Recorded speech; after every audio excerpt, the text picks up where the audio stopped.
the state of open source AI, right? Yes, indeed. And I'm going to dissolve into the background and give you center stage. Right, awesome. So I'm Casper, and I've been working seriously on open source projects for about a decade now. I have maybe a somewhat unconventional background compared to most in the field. I did a stint in academia after getting into software, rather than the other way around. Computational physics, medical imaging, that sort of thing. Anyway, I'm back in the industry now. Good to be back, mostly. One thing I've realized is that open source development is fast-paced, and LLMs are also developing in a fast-paced way. And when you combine those two, everything seems to be moving at light speed. And moving at relativistic speeds, even boring topics like licenses become interesting. So on that topic, I'd like to talk about more than just code licenses. There's lots of other subtopics, so let's delve in. Effectively, I think there are two license categories broadly. One is extremely structured work, so software licenses, and the other would be a category for general content, such as data, images, prosaic text. And the problem I think we have is your machine learning code could be licensed under, let's say, Apache 2, but trained on text data that is licensed under CC, Creative Commons. And the question is, what about the resultant model, the trained weights? Which license would apply? Now, maybe in this particular example, both licenses have a similar intention. In effect, they want you to cite the author, and there's basically no other restrictions, but they still might not be compatible. The Apache, for example, specifically mentions compatibility with other code licenses, but it doesn't mention compatibility with non-code licenses like Creative Commons. And what happens if, in your case, you have two licenses that are even further apart than this example? You're probably really in trouble in that case, and there's very little legal precedence. Almost nobody knows what really should and does happen. It almost depends on how much you pay your lawyers. Anyway, there's also the problem over the use of the word open. Often marketing material refers to products as open, and I think that's a deliberately vague word. They don't specify whether they mean open source or open licensed. Typically, if something is open source, it means it's also openly licensed, but the inverse is often not true. And depending on your use case, something being solely openly licensed might be good enough, but do beware that this violates the OSI, the Open Source Initiative's definition of an open piece of software. But maybe it's good enough. Typically, you might only care whether or not you can use it commercially.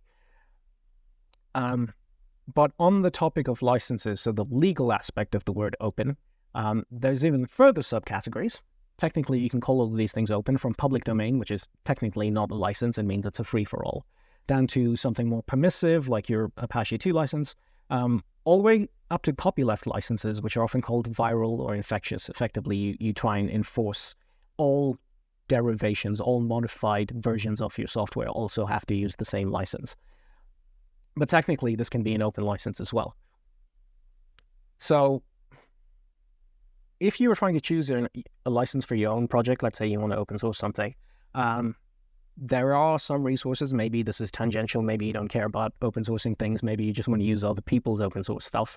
But when it comes to software, I think there are 8 popular licenses you could pick from. My personal favorite is the MPL, the Mozilla Public License, because I think it combines the permissiveness and compatibility of the Apache 2 with a weak file-level copyleft version of the LGPL 3. When you're talking about data, I would pick one of the 3 Creative Commons licenses. And there are other things like hardware. CERN has come up with a suite of licenses for open hardware. And if you care to go through the hundreds of other open licenses out there, there will be links at the end. One problem, though, is, yes, you might have a great license, but who's actually going to enforce this?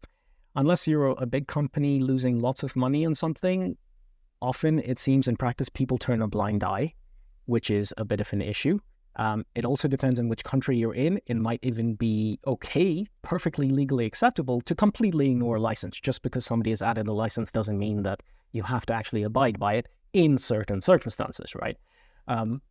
So in the USA, you have fair use laws. In the UK, you have fair dealing laws. it's a bit awkward when you have an international company that is providing web services to multiple countries, because then are you obliged to have a different set of services depending on which country you're serving? The usual approach is to just not serve all countries,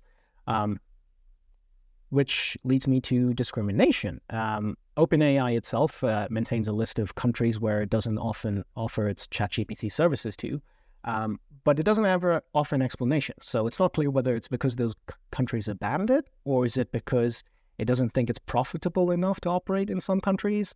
Is it politics? So there is really a lack of regulation and oversight.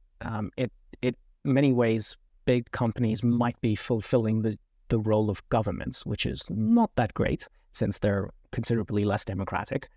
One personal problem that I have, I really dislike this, is that of the literally 100 plus OSI open source initiative approved licenses, every single one has a massive no warranty clause, which means that even if 1 billion people and their livelihoods depend on your code, nobody can find fault with you or have any recourse compensation if the code breaks and they lose their livelihoods.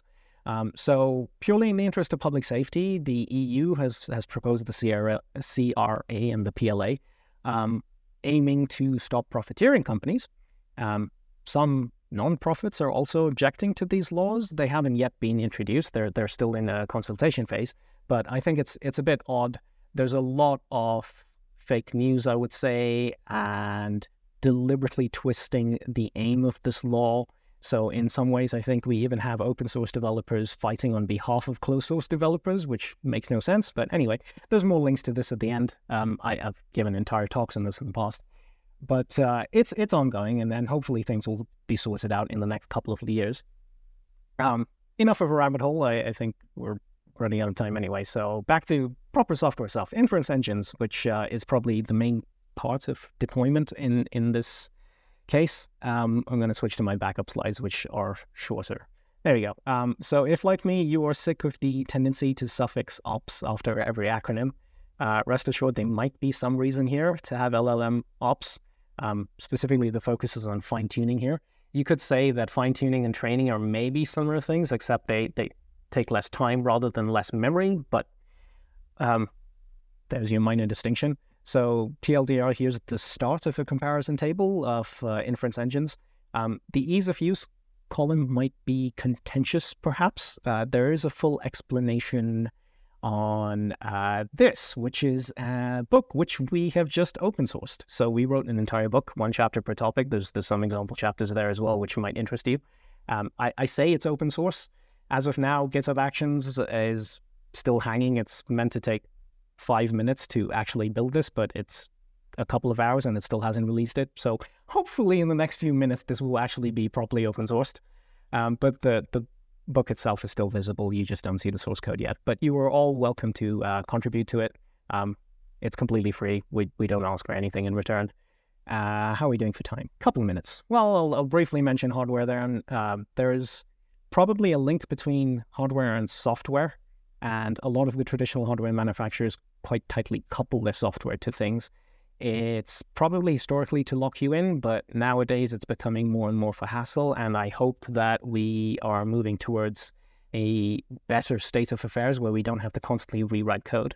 A particular problem with LLMs, since that's the purpose of this whole conference, they often need a lot of GPU RAM, and in the long term, my feeling is that this is not going to be so much of a problem because we're going to start distributing compute, and we'll also have maybe smaller models that are just more intelligent with whatever weights and memory that they are making use of. But in the short term, one solution might be to use the cloud, rent cloud hardware. Here's a few links, the 3 of the most common links I think people use to compare the cost of these GPUs. And again, links at the end, you can go to the open source book. But TLDR, I do think that long-term on-prem is probably just a better solution. It's going to be cheaper, it's more secure, and the usual counter-argument, which is it's a pain to maintain, is probably becoming less and less of an issue. There are a lot of nice tools out there. I mean, right now I was thinking of hooking up GitHub Actions to my own machine so it just runs quicker, and it would have taken me a few minutes. I might even do that at the end of this presentation. So the infrastructure that surrounds things is getting a lot better. I would say. The problem is on the software side, I would say right now, and I think we have been promised a solution to this for years, and it's effectively your simmed code is not portable. So you have to write different code for each target device. And I hope that WebGPU is going to solve this, but it was meant to solve it years ago. Effectively, the idea is that your browser auto-detects your device and automatically compiles for your local hardware. So, yeah, that's all. Please do check out the book. Casper, put the book URL in the gradual link. I think you should do that too. Sure. I can a screenshot of this. I think people should definitely check it out. Casper, thank you very much for your work and for coming to present it with us.